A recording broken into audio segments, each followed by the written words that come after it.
Сәмет Сәуле Ерболқызы. Сәуле, жасыңыз қаншада? 14-те. Жобаға не үшін келбедіңіз? Жобаға мен негізінде басты мақсат менде телефон болған, бірақ келе өзгердім. Жақсылық жасауды негізінде басында солай келгем, бірақ кейін пікірім өзгерді.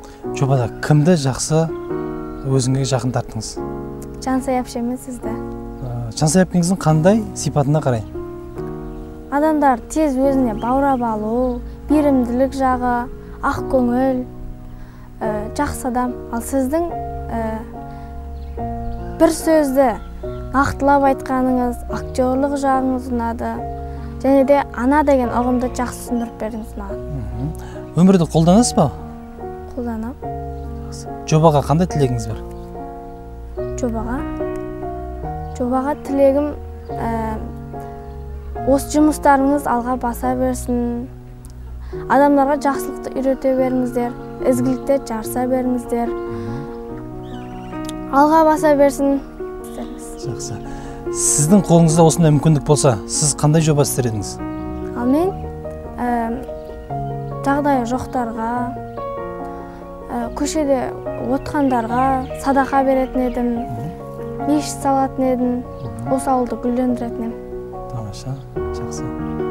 Өзіңізден кейінгі қарындасыңыз бен сіңілеріңіз бен інілеріңізге қандай өсиет айтасыз?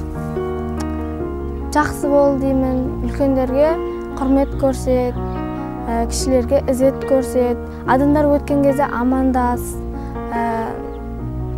үлкендерге ұрыспа, олардың айтқанын тыңда деп айтамын. Жақсы.